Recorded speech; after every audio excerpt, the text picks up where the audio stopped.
আসসালামু আলাইকুম। সংবাদে আপনাদের সবাইকে স্বাগত জানাচ্ছি। আমি ফিরোজ তোহা। শুরুতেই সংবাদ শিরোনাম। বাংলাদেশের সর্বশেষ গুরুত্বপূর্ণ আপডেট সংবাদে আপনাকে স্বাগত। শুরুতেই সংবাদ শিরোনাম, এরপরে বিস্তারিত।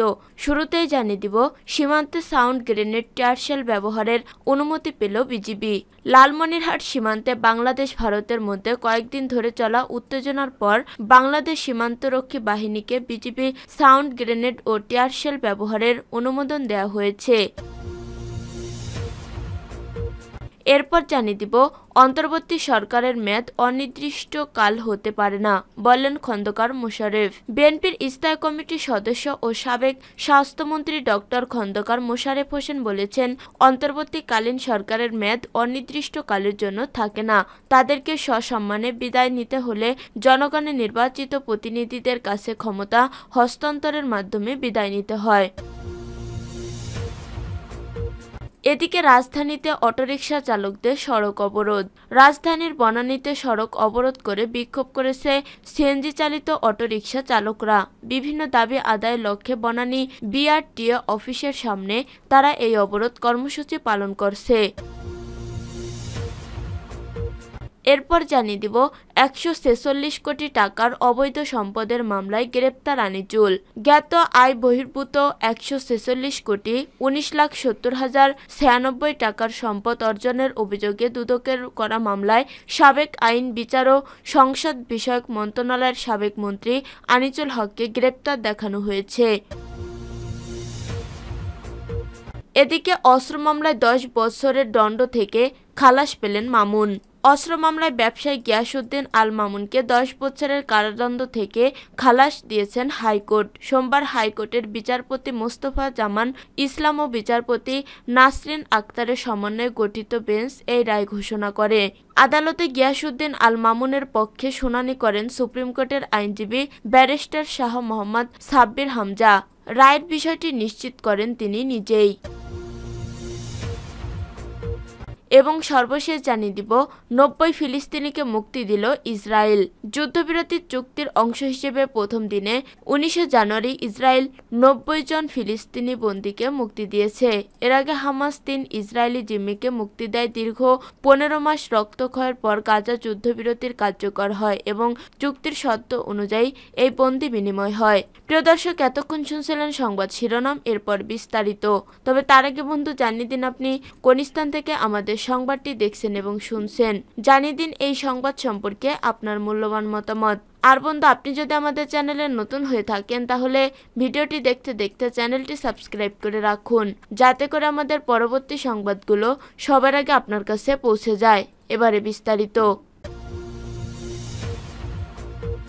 সীমান্তে সাউন্ড গ্রেনেড টিয়ারশেল ব্যবহারের অনুমতি পেল বিজিবি।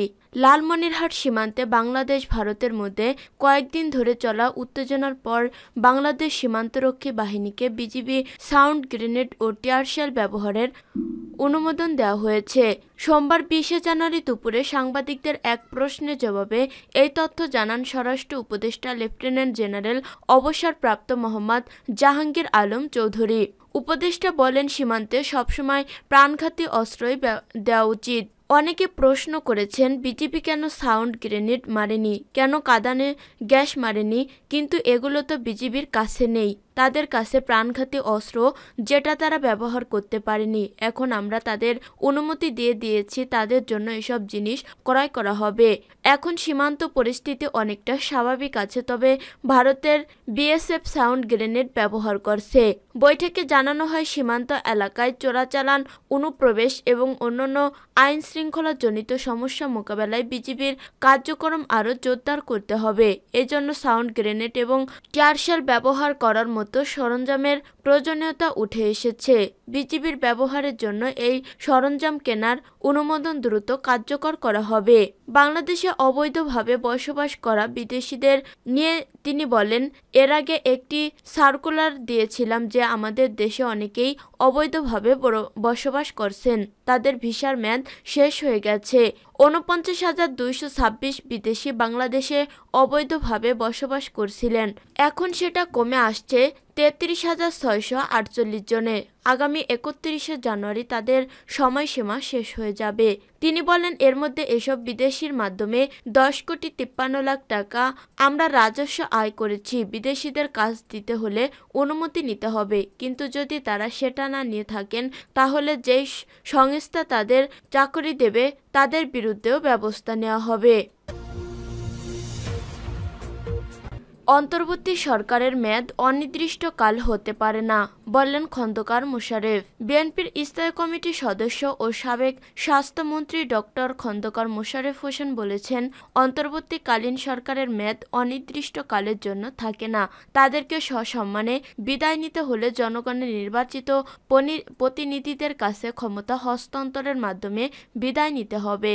সোমবার 20শে জানুয়ারি দুপুরে এক অনুষ্ঠানে তিনি প্রধান অতিথির বক্তব্যে এসব কথা বলেন। বিএনপির প্রতিষ্ঠাতা চেয়ারম্যান শহীদ প্রেসিডেন্ট জিয়াউর রহমানের 89তম জন্মবার্ষিকী উপলক্ষে এই আলোচনা সভা আয়োজন করে ডক্টরস অ্যাসোসিয়েশন অব বাংলাদেশ ড্যাব। তিনি বলেন, একটি সুষ্ঠু নির্বাচনের আয়োজন করতে হবে যাতে করে মানুষ তাদের ভোটাধিকার প্রয়োগ করে জনপ্রতিনিধি নির্বাচন করে দেশ পরিচালনা করতে পারে। তিনি বলেন, সংস্কার তো চলমান প্রক্রিয়া। আমরা সংস্কার প্রস্তাব দিয়েছি, সেগুলো বিবেচনা করে দ্রুত চূড়ান্ত করা হোক। দিন তারিখ ঠিক করে তো সংস্কার করা যায় না। অন্তর্বর্তীকালীন সরকারের কাজ সেটি নয়। সংস্কারের স্থায়ী সমাধানের জন্য অতি দ্রুত নির্বাচনের আয়োজন করে জনগণের কাছে ক্ষমতা হস্তান্তর করতে হবে। খন্দকার মোশারেফ হোসেন বলেন, জিয়াউর রহমানের 4টি দিক গুরুত্বপূর্ণ। এগুলো হচ্ছে সৈনিক, প্রেসিডেন্ট, রাজনৈতিক এবং ব্যক্তি জীবন। সৈনিক হিসেবে তিনি দেশের জন্য স্বাধীনতা যুদ্ধের ঘোষণা দিয়ে নেতৃত্ব দিয়েছেন। তিনি একমাত্র সামরিক কর্মকর্তা যিনি পাকিস্তানের বিরুদ্ধে প্রথম বিদ্রোহ ঘোষণা করেন। সেক্টর কমান্ডার ও জেট ফোর্সের অধিনায়ক হিসেবে নেতৃত্ব দিয়েছেন। পরবর্তীতে তাকে বীরোত্তম খেতাব দেওয়া হয়। একজন সৈনিকের জন্য এর চেয়ে বেশি কিছু লাগে না। তার জীবনে কোনো ঘুষ দুর্নীতির অভিযোগ কেউ তুলতে পারেনি। রাজধানীতে অটোরিকশা চালকদের সড়ক অবরোধ। রাজধানীর বনানীতে সড়ক অবরোধ করে বিক্ষোভ করেছে সিএনজি চালিত অটোরিকশা চালকরা। বিভিন্ন দাবি আদায়ের লক্ষ্যে বনানী বিআরটিএ অফিসের সামনে তারা এই অবরোধ কর্মসূচি পালন করছেন। সোমবার 20শে জানুয়ারি গুলশানে ট্রাফিক বিভাগের ফেসবুক পেজে এক পোস্টে এই তথ্য জানানো হয়েছে। লিখিত পোস্টে জানানো হয়েছে, সম্মানিত নাগরিকগণ, আসসালামু আলাইকুম। আপনাদের অবগতির জন্য জানানো যাচ্ছে, সিএনজি চালকবৃন্দ তাদের বিভিন্ন দাবি দাওয়া নিয়ে বনানী বিআরটিএ অফিসের সামনে রাস্তা অবরোধ করে অবস্থান কর্মসূচি পালন করছে, যার ফলে উত্তরা কাকলী থেকে মহাখালীগামী যানবাহন চলাচল সম্পূর্ণ বন্ধ রয়েছে। 146 কোটি টাকার অবৈধ সম্পদের মামলায় গ্রেপ্তার আনিচুল। জ্ঞাত আয় বহির্ভূত 146 কোটি 19,70,096 টাকার সম্পদ অর্জনের অভিযোগে দুদকে করা মামলায় সাবেক আইন, বিচার ও সংসদ বিষয়ক মন্ত্রণালয়ের সাবেক মন্ত্রী আনিচুল হককে গ্রেপ্তার দেখানো হয়েছে। সোমবার 20শে জানুয়ারি আনিচুল হককে গ্রেপ্তার দেখানোর আবেদন করেন মামলার তদন্ত কর্মকর্তা দুদকের উপমহাপরিচালক মোহাম্মদ জাহাঙ্গীর আলম। এ সময় দুদকের পক্ষে পাবলিক প্রসিকিউটর মীর আহমেদ আলী সালমান শুনানি করেন।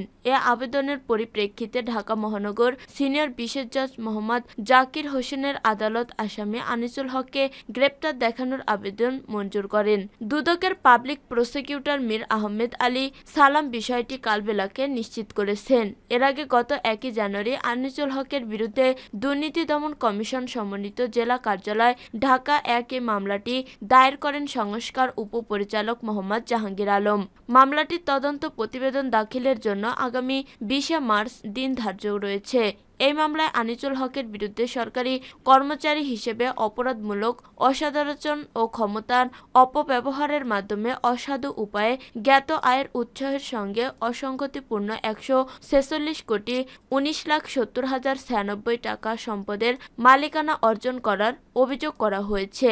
মামলায় অভিযোগে আরও বলা হয়, সাবেক আইনমন্ত্রী আনিচুল হক নিজ নামে ও তার স্বার্থ সংশ্লিষ্ট ব্যক্তিবর্গের নামে 29টি ব্যাংক হিসাবে 349 কোটি 15,21,582 টাকা জমা ও 316,48,81,608 টাকা উত্তোলন অর্থাৎ সর্বমোট 665,64,03,119 টাকা সন্দেহজনক লেনদেন করেছেন।